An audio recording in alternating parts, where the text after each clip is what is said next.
বিসমিল্লাহির রহমানির রহিম। আসসালামু আলাইকুম রহমতুল্লাহ। প্রিয় শিক্ষার্থীরা, আজকের ক্লাস আমরা এসএসসি 2025 সালের কুমিল্লা বোর্ডের পদার্থবিজ্ঞানের সৃজনশীল প্রশ্নগুলোর সমাধান নিয়ে আলোচনা করব। প্রথমে 1 নম্বর প্রশ্নটি নিয়ে আলোচনা শুরু করব। একটি গাড়ির সময়ের সাথে প্রাপ্ত বেগের সারণী নিম্নরূপ এরকম দেওয়া আছে। এখানে ক নম্বর প্রশ্ন, ভার্নিয়ার ধ্রুবক কাকে বলা হয়? ভার্নিয়ার ধ্রুবক, দেখো ভার্নিয়ার ধ্রুবক হচ্ছে মূল স্কেলের একটি ভাগের চেয়ে ভার্নিয়ার স্কেলের একটি ভাগ যত অংশ ছোট তাকে ভার্নিয়ার ধ্রুবক বলা হয়। খ নম্বর প্রশ্ন, ক্রিয়া ও প্রতিক্রিয়া বল একই বস্তুতে ক্রিয়া করে না, ব্যাখ্যা করো। দেখো, ক্রিয়া ও প্রতিক্রিয়া বল একই বস্তুতে ক্রিয়া করে না, কারণ নিউটনের গতির তৃতীয় সূত্র অনুযায়ী প্রত্যেক ক্রিয়ারই একটি সমান ও বিপরীত প্রতিক্রিয়া থাকে এবং এই ক্রিয়া ও প্রতিক্রিয়া বল সবসময় দুটি ভিন্ন বস্তুর উপরে ক্রিয়া করে। এরপর দেখো 10 নম্বর প্রশ্ন, গাড়িটির 40 সেকেন্ডে অতিক্রান্ত দূরত্ব, এই যে এটা এখানে প্রথম ধাপে দেখো, প্রথম ধাপে আমরা প্রথম 20 সেকেন্ডে অতিক্রান্ত দূরত্ব বের করব। কারণ কি, প্রথম 20 সেকেন্ডে দেখো, প্রথম 20 সেকেন্ড পর্যন্ত হচ্ছে সমত্বরণ হয়েছে, এই জন্য এইটা এই অংশটুকু আগে বের করে নেব। এখানে প্রাথমিক বেগ যেমন দেওয়া আছে কত, 0। দেখো এটা আছে প্রাথমিক অবস্থায় বেগ, অর্থাৎ আদি বেগ, যেটা আছে আদি বেগ। এই যে সময়ে, যখন সময় 0 তখন আদি বেগে, যেটা আদি বেগ 0। শেষ বেগ কত, আমি যেহেতু 20 সেকেন্ড ধরছি, তো শেষ বেগ এখানে কত, 8। এই যে 8 এটা ধরলাম। সময় তখন কত, 20 সেকেন্ড। ত্বরণ নির্ণয় করব, ভি সমান এ সমান কত, ভি মাইনাস ইউ ভাগ টি। এখানে ত্বরণ কত হলো, 0.4 মিটার পার সেকেন্ড। এখন আমরা এই দূরত্ব s1 বের করব। s1 কত হয়, ut প্লাস হাফ এটি স্কয়ার, ut প্লাস হাফ, সবগুলো মান বসালাম। এখানে কত হলো, 80 হলো। আচ্ছা, তো আমাদের 40 সেকেন্ড পর্যন্ত বের করতে বলছে। 40 সেকেন্ড পর্যন্ত মানে লাস্ট পর্যন্ত আর কি। তারপর দেখো আরেকটা অংশ, এখানে 20 থেকে শুরু করে 30 পর্যন্ত। এখানে দেখো বেগের মান সেম, এখানে হচ্ছে সমবেগ হয়েছে, তারপর আবার মন্দন হয়েছে। তার মানে এই 10 সেকেন্ডে গতি বাড়ি নাই কমিও নাই, সমবেগ ছিল 8, এখানে সময় কত, 10 সেকেন্ড। তো এখানে দূরত্ব s সমান ভিটি, সমবেগে গেলে s সমান ভিটি সূত্র ব্যবহার করতে হয়, এখানেও 80 মিটার।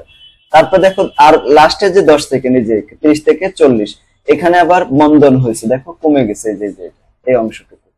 এখানে শেষ বেগ আদি বেগ কত, আদি বেগ হচ্ছে এখানে 8 আর শেষ বেগ হচ্ছে 4।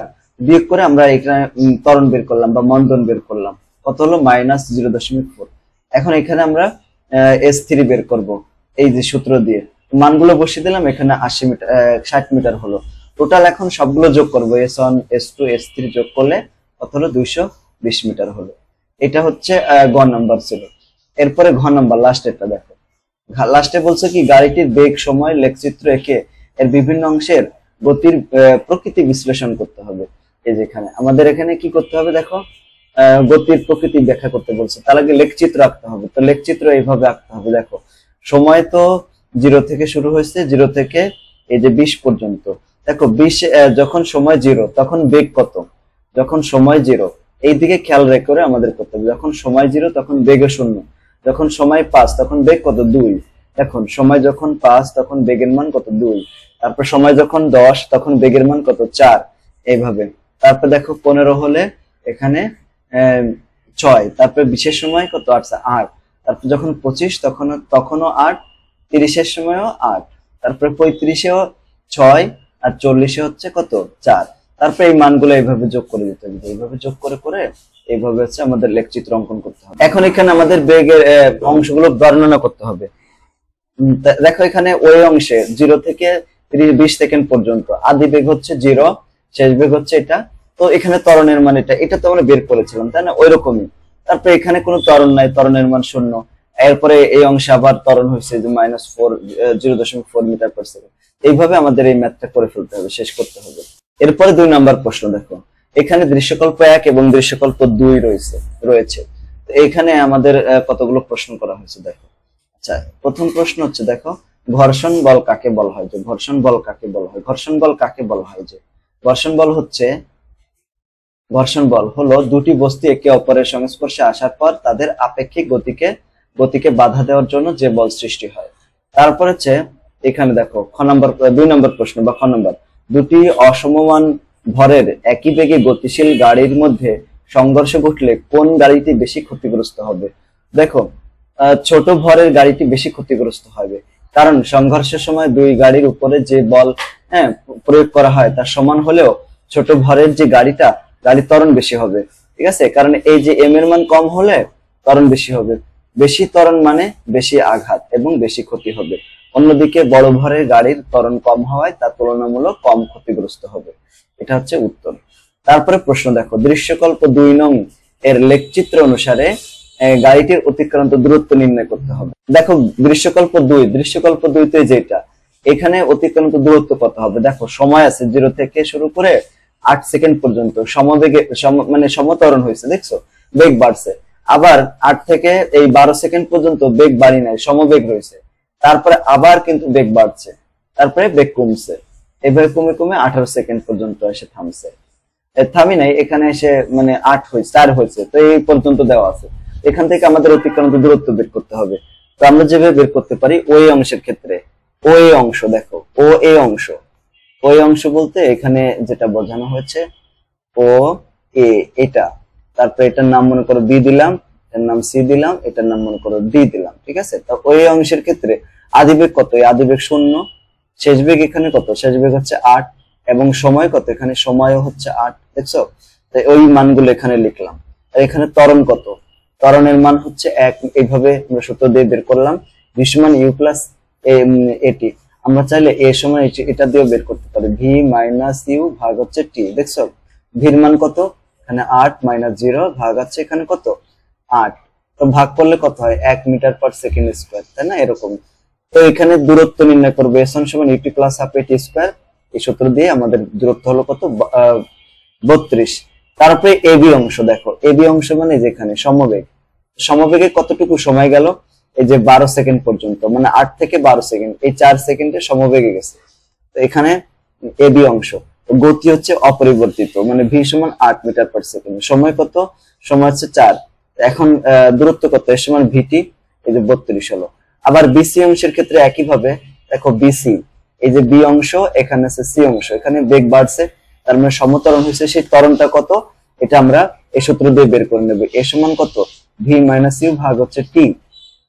এখানে শেষ বেগ কত, সি অংশের বেগ হচ্ছে 12, আর তার আগে ছিল 8, তার মানে 12 বিয়োগ 8 ভাগ এখানে সময় কত, দেখো বি পয়েন্ট আর সি পয়েন্টের মধ্যবর্তী সময়, মানে 16 থেকে 12 যদি বিয়োগ করে দিই তাহলে কত হয় 4, উপরে আসে 4, নিচেও 4, এখানে 1 মিটার পার সেকেন্ড স্কয়ার আসে, ঠিক আছে। এটা হচ্ছে ত্বরণ। তো এখানে আমাদের কি বের করবো, দেখো দূরত্ব সমান ইউটি প্লাস হাফ এটি স্কয়ার, এখানে দিয়ে 40 মিটার হলো। পরে আবার সিডি অংশে, যে সি থেকে ডি অংশ, এখানে আবার দেখো মন্দন হয়েছে। তো এখানে আবার ত্বরণ বের করে নিতে হবে। ত্বরণ বের করবো কিভাবে, যে সূত্র দিয়ে ভি এ সমান কত, ভি মাইনাস ইউ ভাগ টি, যে এইভাবে -4। তো এখানে যে সময়টা এখানে হচ্ছে 2 সেকেন্ড আর কি, স্কয়ার করে দিলাম, এখানে 16 মিটার। টোটাল এখন যোগ করে 120 মিটার হলো। এরপর দেখো ঘ নম্বর প্রশ্ন, দৃশ্যকল্প 1 এর আলোকে সংঘর্ষের পূর্বে সংঘর্ষের পরে গাড়ি দুটির শক্তির সংরক্ষণশীলতা মেনে চলবে কিনা। এই যে এখানে দুটো গাড়ি আছে, দেখছো দুটো গাড়ি কিন্তু একই দিকে যাচ্ছে, দুইটা কিন্তু একই দিকে যাচ্ছে। একই দিকে গেলে তাদের দুজনের বেগটাকে ধনাত্মক ধরতে হয়।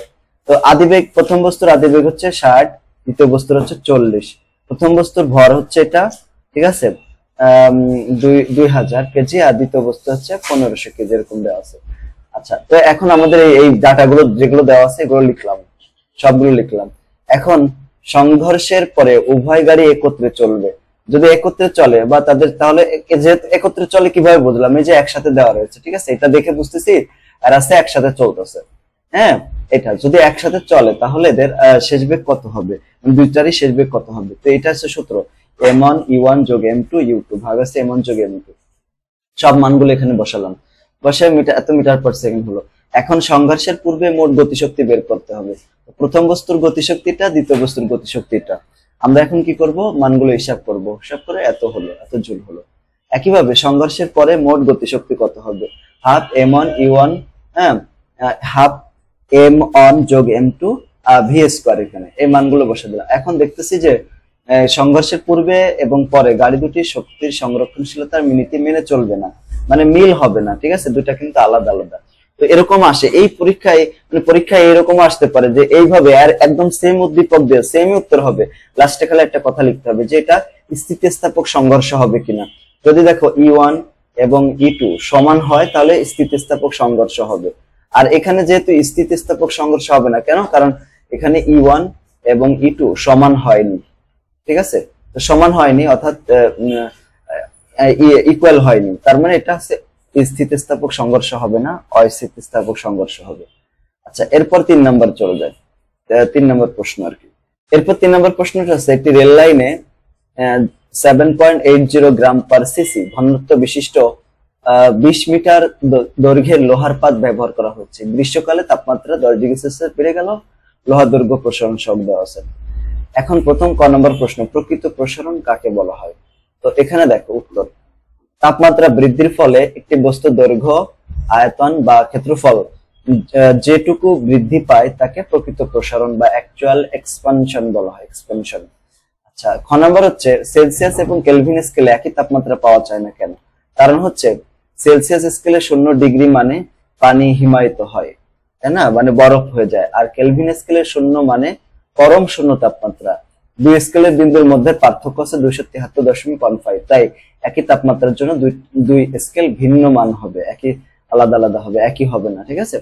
গ নম্বর প্রশ্ন হচ্ছে, দেখো গ নম্বর প্রশ্ন, উদ্দীপক অনুসারে লোহার পাতের দৈর্ঘ্য নির্ণয় করতে হবে, ঠিক আছে? দৈর্ঘ্য বৃদ্ধি কতটুকু বেড়ে যায়, তো মান যেগুলো দেওয়া আছে সেগুলো লিখতে হবে। একটি রেল লাইনের এই যে এটা দেওয়া আছে, তো এখানে দৈর্ঘ্য, আদি দৈর্ঘ্য কত দেওয়া আছে? 20, এই যে 20 মিটার, ঠিক আছে?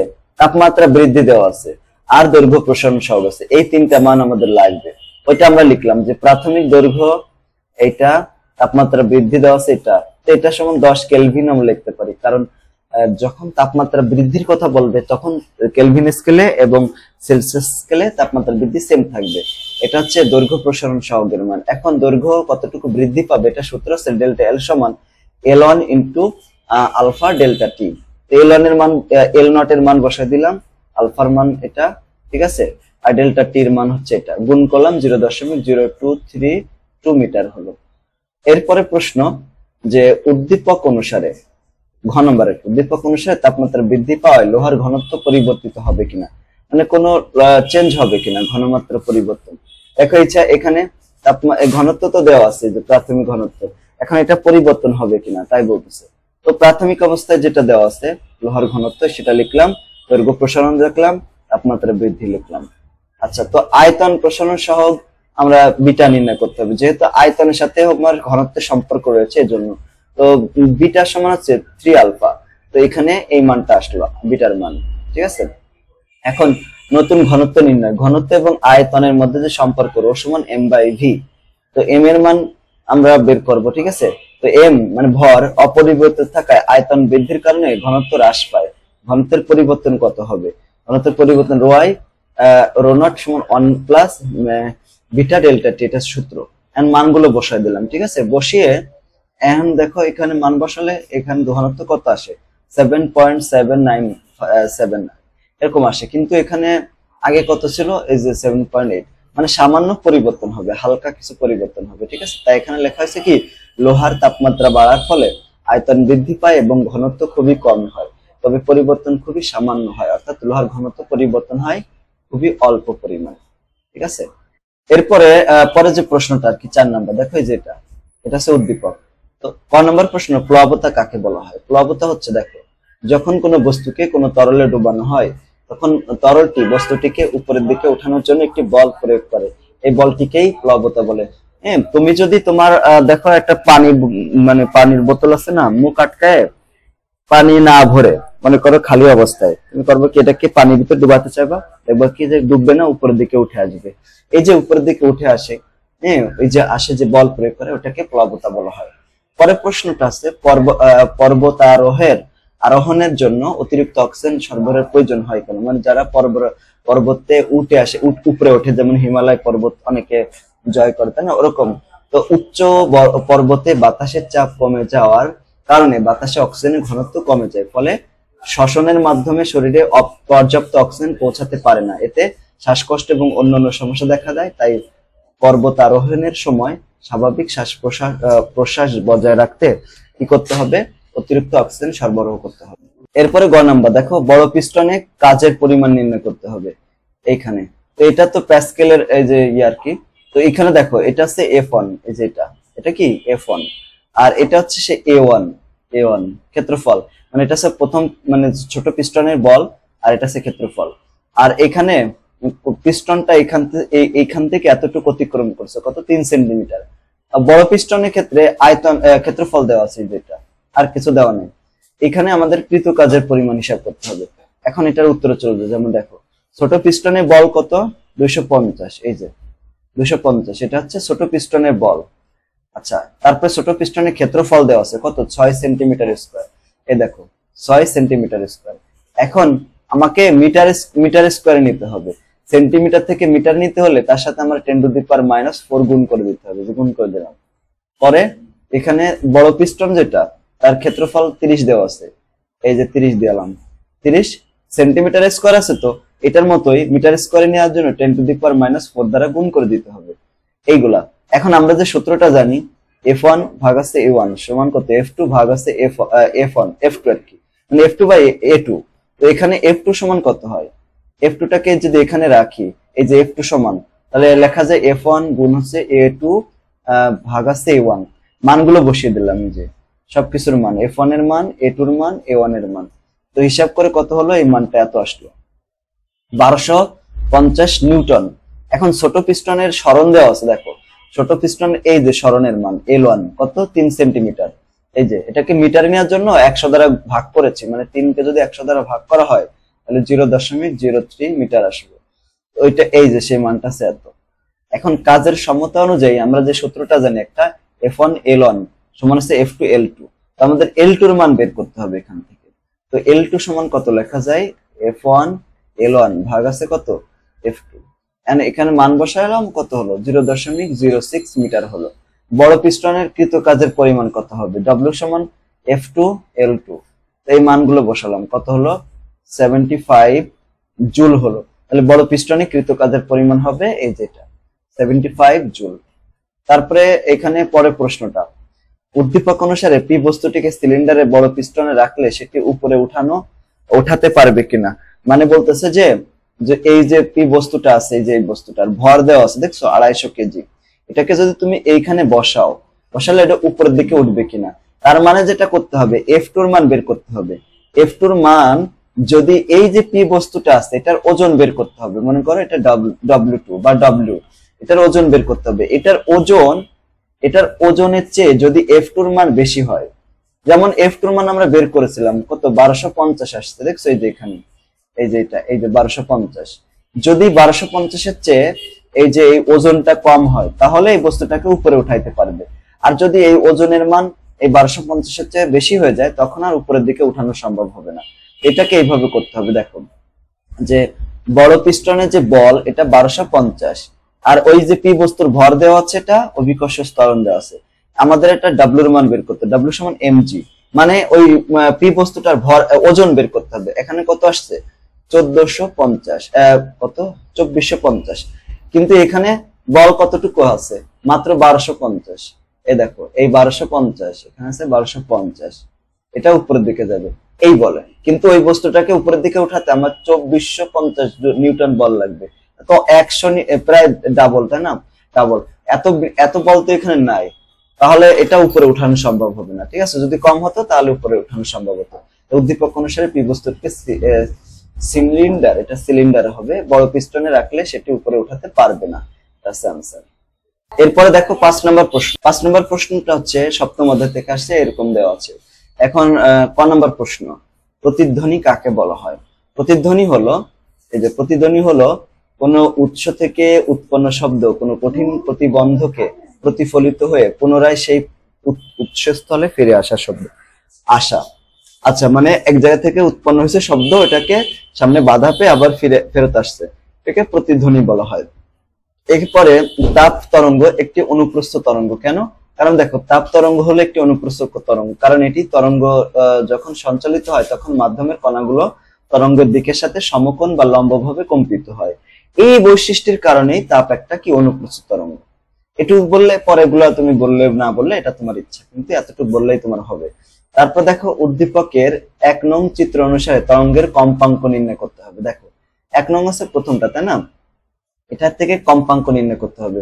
এখানে তাপমাত্রা দেওয়া আছে আর 0 ডিগ্রি সেলসিয়াস তাপমাত্রা শব্দের বেগ দেওয়া আছে। আর এখানে দেখো পি থেকে কিউ পর্যন্ত দূরত্ব দেওয়া আছে। তো পি থেকে কিউ পর্যন্ত কয়টা তরঙ্গ দৈর্ঘ্য হয়েছে? এখান থেকে এটা একটা, এখান থেকে এটা একটা, দুইটা, আর এটা আছে আড়াইটা, মানে আড়াইটা তরঙ্গ দৈর্ঘ্য। দেখো তরঙ্গ দৈর্ঘ্য হচ্ছে আড়াইটা, 2.5 ল্যামডা।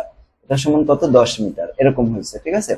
এখন এখানে আমরা ভি মান বের করব কত তাপমাত্রায়। এই যে তাপমাত্রাটা হচ্ছে 28 ডিগ্রি সেলসিয়াস তাপমাত্রা। তো এখানে ভি নটের মান 232 ধরলাম। যদি না দেওয়া থাকতো তাহলে 330 ধরতাম আর কি। আচ্ছা, এবার টি1 এর মান কত? টি1 এর মান হচ্ছে 28 ডিগ্রি সেলসিয়াস। এটাকে আমরা কেলভিনে নেওয়ার জন্য আমরা করলাম কি, এর সাথে 273 যোগ করে দিলাম, তাহলে 301 হলো কেলভিন। আর টি1 কত? টি নট বা টি1 যাই ধরি, যদি টি2 ধরি আর কি, এটার মান তো 0 ধরতে হবে, যে 0। তো এখন দেখো এটা ভির মান বের করবো। ভি সমান কত? রুট ওভার এই যে ওই যে সূত্রটা, এই যে এখানে মানটা বসাই দিলাম। এই যে ভি নটের মান বসাই দিলাম, এটার মান বসাই দিলাম, এটার মান বসাই দিলাম। অনেক সময় আমরা এটাকে আমরা টি1 ধরি, এটাকে টি2 ধরি, তাও কোনো সমস্যা নেই, বুঝছো? করবা, কোনো সমস্যা নেই। এখন এখান থেকে মানটা আসলো এত। আবার এখানে তরঙ্গ দৈর্ঘ্য কত? দেখো তরঙ্গ দৈর্ঘ্য এখানে আড়াইটা তরঙ্গ দৈর্ঘ্য হচ্ছে 10 মিটার, অতএব একটা কত হবে? 10 ভাগ 2.5 মানে 4 মিটার। এই যে 4 মিটার আসলে, এই 4 মিটার।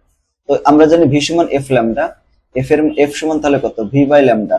ভির মান এই যে এখানে, আর ল্যামডার মান হচ্ছে এটা। হিসাব করলাম কত? এত হার্টজ হয়ে গেল। এটা তরঙ্গ দৈর্ঘ্য, কম্পাঙ্ক আর কি। উদ্দীপকের চিত্র 2 অনুসারে এস অবস্থান থেকে 0.5 সেকেন্ড পর প্রতিধ্বনি শোনা গেলে আর অবস্থান থেকে প্রতিধ্বনি সম্ভব কিনা, শোনা সম্ভব কিনা, ঠিক আছে? মানে এই জায়গা থেকে শোনা যায়। তো এখন আমরা যেটা করব, প্রথমে এস থেকে এই প্রতিবন্ধকের দূরত্বটা বের করে নেব, মানে এস থেকে শুরু করে এই পর্যন্ত দূরত্বটা বের করব, ঠিক আছে? তো দূরত্ব কত হবে সেটাকে বের করব। তো বের করার জন্য যেটা এখানে আবার তাপমাত্রা আলাদা, দেখছো 30 ডিগ্রি। এই ক্ষেত্রে আমাদের আবার ওই একই সূত্র দিয়ে ভির মান বের করে নিতে হবে। এই ক্ষেত্রে ভির মানটা হচ্ছে এত, ঠিক আছে? এখন আমরা যেটা করব, এস অবস্থানে আর যদি আর অবস্থানে শব্দের উৎস রয়েছে, আর এস অবস্থান থেকে 0.5 সেকেন্ড পরে শোনা যায়, মানে টির মান দেওয়া আছে। এখন আমরা এখান থেকে ভি সমান কত? ভিটি ভাগ 2, এই সূত্র দিয়ে এখানে দেখো এই মানটা বসাই দিলাম, ভির মান, টির মান আর এ 2 বসিয়ে দিয়ে ওই যে আমাদের এত দূরত্ব হলো কোথায়? 70। এই যে মানে এস থেকে শুরু করে এই পর্যন্ত মানটা কত আসলো? এই যে 77.44 মিটার। এখন আমরা আর থেকে এখান থেকে একটু কত, মানে এই জায়গা থেকে একটু কত হবে? তাহলে এই জায়গা থেকে আরো কম হয়ে যাবে না? মানে 77.44, এখান থেকে 20 মিটার বিয়োগ করে দেবো, তাহলে তো আমরা পরে যে দূরত্বটা ছোট ওইটা আমরা পেয়ে যাবো, তাই না? এটা এই দূরত্বটা আমি একটু হিসাব করে, এখানে মানটা এত হবে না। এইখানে তোমরা এরকম না করে তোমরা এইভাবে করবা, হ্যাঁ? প্রথম ক্ষেত্রে যে দূরত্বটা এস অবস্থান থেকে, এস থেকে যে দূরত্ব ভিটি ভাগ 2, এখানে ভির মান কত? দেখো ভির মান হচ্ছে 349.77 গুণ হচ্ছে টি। এই টির মান দেওয়া আছে, দেখো এই যে টির মান কত? 0.5। তো 0.5 দিয়ে দিলাম, ঠিক আছে? ভাগ হচ্ছে টি 2, এই যে ভাগ করে দেবো, কত হয়? 349.77 গুণ হচ্ছে 0.5 ভাগ কত? 2। এই যে মান, এই যে এইটা আসে 87.44, এত লিখলাম, এত মিটার। এখন আমি বের করব হচ্ছে মূলত এই দূরত্বটা কত, লাস্টে যেটা, ঠিক আছে? এটা এই মানটা কত হবে? যে ডির মানটা কত হবে এই পাশে, ঠিক আছে? তো ডি মানে এটা কত হবে? ওরা হচ্ছে এত, এখান থেকে 20 বিয়োগ করে দিলাম। 20 বিয়োগ করে দিলে কত হবে? যে 20 বিয়োগ করলাম, সরি 20 বিয়োগ করে দিলাম। 20 বিয়োগ করলে কত হয়? এই যে মানটা বলেছে এই 87.44 বিয়োগ হচ্ছে 20 মিটার, এই যে এত আসে। তো এই যে এটা আসলো কত? 67.44 মিটার। এখন প্রতিধ্বনি শোনা যাবে কিনা, তাই না? প্রতিধ্বনি শোনা যাবে কিনা এটা আমরা কিভাবে বের করবো? প্রতিধ্বনি শোনা যাবে কিনা, এটা কত আসছে? 67.44। প্রতিধ্বনি শোনার জন্য সর্বনিম্ন সময়টা আমরা বের করবো, টি সমান কত, আবার টি সমান হচ্ছে ভিটি ভাগ 2, তাই না? ওই যে সূত্রটা আর কি, আমরা ডি সমান কত, ভিটি ভাগ 2, এখান থেকে টির মান বের করবো, টি সমান কত, 2d ভাগ হচ্ছে ভি। এখন এই যে দেখো 2 ডির মান তো এটা বের করেছি, 2d বের করলাম, ভাগ হচ্ছে সময়, বেগের মান কত, 349.77, এই মানটা কত আসে দেখো, 0.38 এরকম এইটা আসছে না, 0.3856 এরকম আসছে। তো এই মানটা দেখো সর্বনিম্ন সময় যদি এরকম থাকে 0.1 থাকে, তাহলে শব্দ শোনা যাবে, আর এর চেয়ে বেশি আছে তার মধ্যে তো অবশ্যই প্রতিধ্বনি শোনা যাবে, কোনো সমস্যা হবে না, ঠিক আছে? পরের প্রশ্নটাতে চলে যায়, পরের প্রশ্নটাতে 6 নম্বর প্রশ্ন দেখো, এই যে এখানে প্রথম যে ক নম্বর প্রশ্ন, প্রতিবিম্ব কাকে বলা হয়? প্রতিবিম্ব হচ্ছে যখন কোনো বিন্দু থেকে নিঃসৃত আলোক রশ্মিগুচ্ছ কোনো তলের উপর প্রতিফলিত বা প্রতিসরিত হয়ে দ্বিতীয় কোনো বিন্দুতে গিয়ে মিলিত হয়, অথবা এমন মনে হয় যেন তা দ্বিতীয় বিন্দু থেকে আসছে, তখন ওই দ্বিতীয় বিন্দুকে প্রথম বিন্দুর প্রতিবিম্ব বলা হয়। তারপরে সমতল দর্পণে পার্শ্ব পরিবর্তন হয় কেন? তো দেখো সমতল আয়নায় পার্শ্ব পরিবর্তন ঘটে কারণ আয়নাটি আলোর প্রতিফলনের মাধ্যমে কি করে, চিত্র তৈরি করে। আয়নাটি একটি অনুভূমিক অক্ষ বরাবর বস্তু বা চিত্রকে বিপরীত করে, তাই বাম ও ডানের স্থান পরিবর্তন হয়। তবে আয়নার পৃষ্ঠ সমতল হওয়ায় উপরে নিচে কোনো উল্টানো ঘটে না, অর্থাৎ পার্শ্ব পরিবর্তন হয় কিন্তু উলম্ব দিক পরিবর্তন হয় না বা অপরিবর্তিত থাকে। গ নাম্বার, উদ্দীপক অনুসারে লক্ষ্য বস্তুটির প্রতিবিম্বের অবস্থান নির্ণয় করতে হবে, মানে ভির মান বের করতে হবে। দেখো এখানে দেওয়া আছে কত, এফ পি, এফ, এই যে এফ থেকে পি, মানে এটা হচ্ছে তোমার এফ এর মান, মানে তোমার এটা হচ্ছে ফোকাস দূরত্ব, আর পিও এখান থেকে এই পর্যন্ত পিও দেওয়া আছে, মানে লক্ষ্যবস্তু দূরত্ব দেওয়া আছে, এটা হচ্ছে ইউ, মানে আমাদের ভির মান বের করতে হবে, ঠিক আছে? এখানে দেখো ইউ এর মান দেওয়া আছে, ভির মান দেওয়া, এফ এর মান দেওয়া আছে, ভির মান বের করতে হবে। তো আমরা যে সূত্র জানি 1/v সমান 1/f মাইনাস 1/u, মানগুলো বসালাম, তাহলে এখানে 1/v সমান কত হলো, 1/24, অতএব ভি সমান কত হবে, এটা উল্টে যাবে, 24 সেন্টিমিটার হবে, এই যে শেষ, মানে বিম্বের দূরত্ব দর্পণের মেরু থেকে 24 সেন্টিমিটার সামনে আর কি। এরপরে ঘ নম্বর প্রশ্নটা, যে উদ্দীপকের চিত্র অনুসারে লক্ষ্যবস্তুটিকে পি হতে 6 সেন্টিমিটার দূরে স্থাপন করলে কোন ক্ষেত্রে বিম্ব বেশি বিবর্ধিত হবে? তো প্রথম অবস্থায় যেটা আছে আর কি, তো এটা তো আমরা বিম্বের দূরত্ব এটা আমরা বের করেছি গ থেকে, আবার বস্তু দূরত্ব 12, এই ক্ষেত্রে আমাদের এম এর মান কত? এম এর মান হচ্ছে, আমরা এইটা যদি নেগেটিভ না নিতে চাই তাহলে শুধুমাত্র পজিটিভ নিতে পারি, 2 হবে, ঠিক আছে? দ্বিতীয় ক্ষেত্রে বস্তুর দূরত্ব কত, 6 সেন্টিমিটার, ফোকাস দূরত্ব কত, হচ্ছে 8 সেন্টিমিটার। এই ক্ষেত্রে আমাদের 8 সেন্টিমিটার কেন দিলাম, 8 সেন্টিমিটার থাকবো, 6 সেন্টিমিটার তো ওখানে উদ্দীপকে বলেছে, এই জন্য। এই ক্ষেত্রে প্রতিবিম্বের দূরত্ব কত হবে? হ্যাঁ, তাহলে এই যে একই রকম ভাবে আমরা বের করব, এক্ষেত্রে কত হচ্ছে, -24, এই যে -24 সেন্টিমিটার, ঠিক আছে? তাহলে এখানে আমরা মানটা বসায় দিলাম v/u, এই ক্ষেত্রে দেখো কত আসলো, মানটা হবে 4, তার মানে বিবর্ধিত হবে। সুতরাং উদ্দীপক অনুসারে দ্বিতীয় ক্ষেত্রে মানে বেশি বিম্ব আর কি, এটা হচ্ছে বিম্ব বেশি বিবর্ধিত হবে। এরপর 7 নম্বর প্রশ্ন চলতরিৎ থেকে দেওয়া হয়েছে। এখানে দেখো প্রথম প্রশ্ন, ধারক কাকে বলা হয়? ধারক হচ্ছে, এটা কিন্তু আবার দশম অধ্যায় আছে, কাছাকাছি স্থাপিত দুটি পরিবাহকের মধ্যবর্তী স্থানে অন্তরক পদার্থ রেখে তড়িৎ আধানের মাধ্যমে শক্তি সঞ্চয় করার যান্ত্রিক কৌশলকে ধারক বলা হয়। এরপরে হচ্ছে, উঁচু বিল্ডিং গুলোতে লাগানো সূচালো মুখযুক্ত শলাকা কিভাবে বজ্রপাত নিয়ন্ত্রণে ব্যবহৃত হয় বা করতে পারে? এখন উঁচু বিল্ডিং এর উপর লাগানো ধারালো মুখযুক্ত ধাতব শলাকা বা বজ্র পরিবাহী দণ্ড বজ্রপাতকে আকর্ষণ করে, এটি বজ্রপাতের বিদ্যুৎ শক্তিকে নিরাপদভাবে মাটিতে সরিয়ে দেয়, ফলে বিল্ডিং এর এবং আশেপাশের লোকজন বজ্রপাতের ক্ষতিকর যে প্রভাব সেখান থেকে মুক্তি পায়। এরপরে দেখো গ নাম্বার, উদ্দীপকের 1 নং-এ ডি বিন্দুতে ভোল্টেজ নির্ণয় করতে হবে। দেখো ডি বিন্দুটা কোনটা, এই যে এখানে ভোল্টেজ নির্ণয় করতে হবে। দেখো এখানে রোধগুলো কি আছে, শ্রেণীতে যুক্ত আছে না, দেখো সবগুলো রোধ কিন্তু শ্রেণীতে যুক্ত আছে, সবগুলো রোধ, তাহলে তুল্য রোধ হবে তাদের যোগফল, ঠিক আছে? সবগুলো রোধ আছে এগুলো শ্রেণীতে যুক্ত, তো তুল্য রোধ হবে কি, সবগুলোকে যোগ করলে তুল্য রোধ পাওয়া যাবে, এরকম হবে। আর ভোল্টেজ তো দেওয়া আছে 12। এখানে আমরা যেটা করব, মোট তড়িৎ প্রবাহ বের করব। আই সমান কত, ই বাই আর। তো ইর মান এবং আর মান বসালাম, তাহলে কত 0.3 অ্যাম্পিয়ার হলো। এখন এ থেকে ডি পর্যন্ত বিভব কতটুকু সেটা আমরা বের করব। এ থেকে ডি পর্যন্ত দেখো, এ থেকে এ হচ্ছে এখানে, এ থেকে ডি পর্যন্ত রোধ কত আছে, এই 5 আছে, 10 আছে, এই 10 আছে, এই সবগুলোকে যোগ করে দেবো, 25 হলো। এখন ভি সমান কত হবে, আই আর। ভি সমান আই আর, আই বসালাম, আই কোথায় পেলাম, এই যে মূল তড়িৎ প্রবাহ এই মানটা, আর আর এর মান আছে এটা, গুণ করলাম কত 7.5 হলো। এখন পুরো বর্তনী ভোল্টেজ ই সমান কত 12 ভোল্ট, এবং এ বিন্দুকে রেফারেন্স 0 ভি ধরে, এখানে কত ই মাইনাস এটা বিয়োগ করতে হবে। তাহলে মানে এই অংশটুকুর হচ্ছে 7.5 আর পুরোটা আছে কত 12, তাহলে এটাতে বিয়োগ করলে আমরা ওই ডি বিন্দুর বিভব পার্থক্য পেয়ে যাব। ঠিক আছে, এরকম শেষ এটা। পরে লাস্টেরটা দেখো, উদ্দীপকের 2 নং বর্তনী R2 এবং R3 রোধের পরিবর্তে একই রোধের দুটি বাল্ব উক্ত স্থানে স্থাপন করলে কোনটি বেশি আলো দেবে। মানে R2 R3, তাই না, R2 এই R2 আছে এটা, R3 আছে এটা, এটা আমাদের করতে হবে। এখন এখানে যেটা আছে ধরি, বাল্ব দুটি রোধ হচ্ছে 10।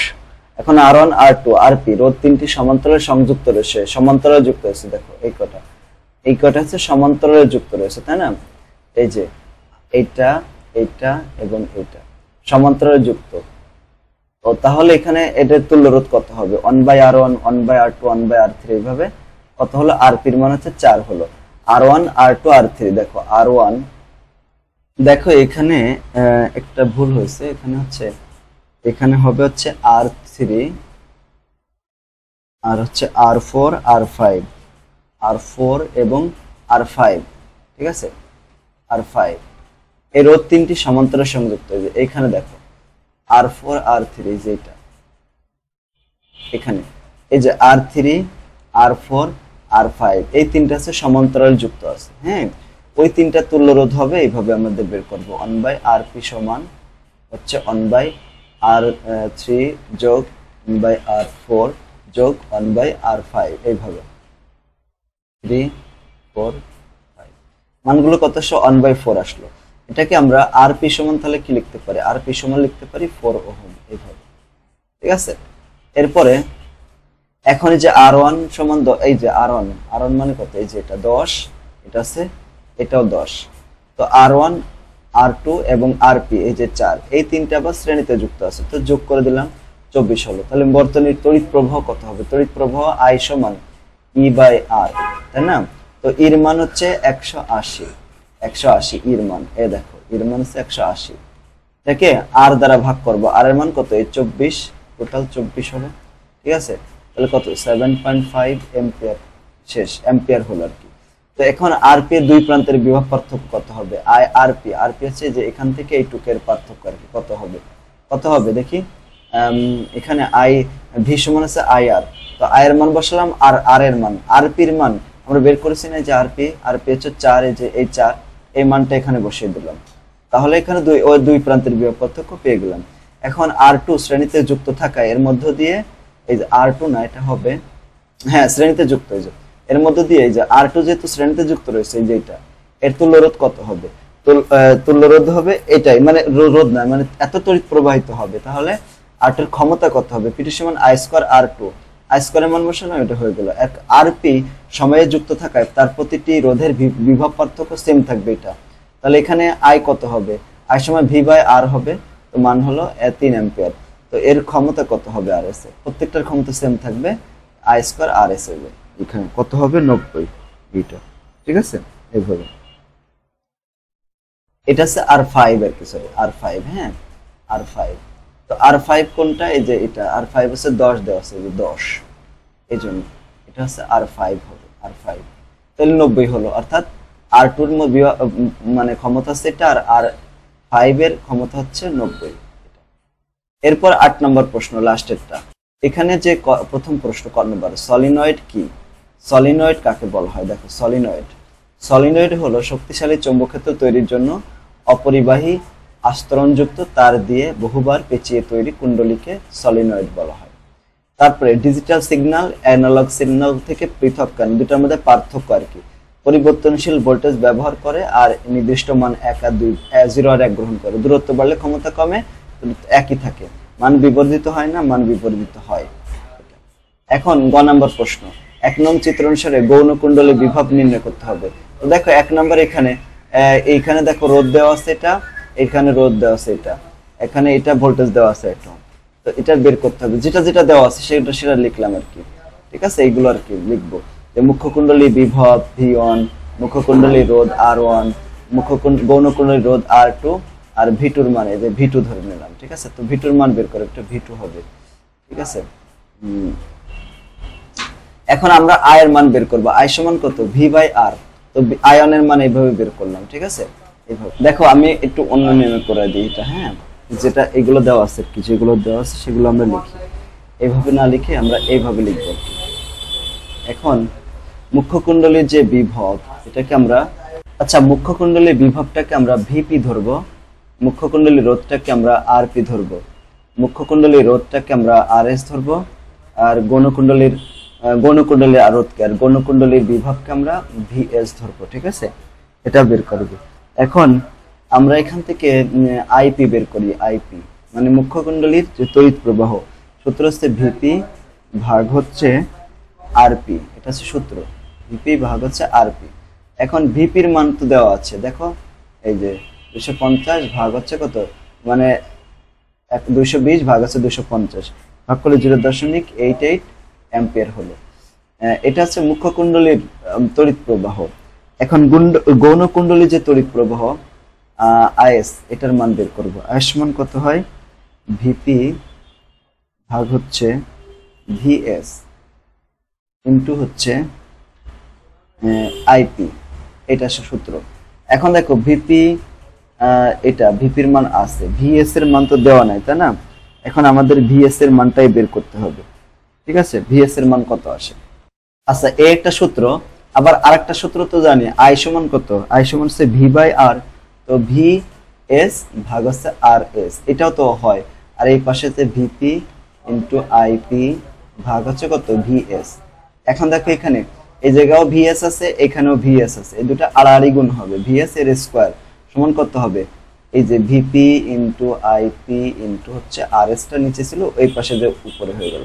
এখন ভিএস সমান কত হবে? রুট ওভার এই যে VP into IP into RS. এই যে ভিপির মান বসাই দেব, ভিপির মান যেটা, ভিপির মান কত? 220 গুণ আইপি, আইপির মান কত? আইপির মান, তাই না?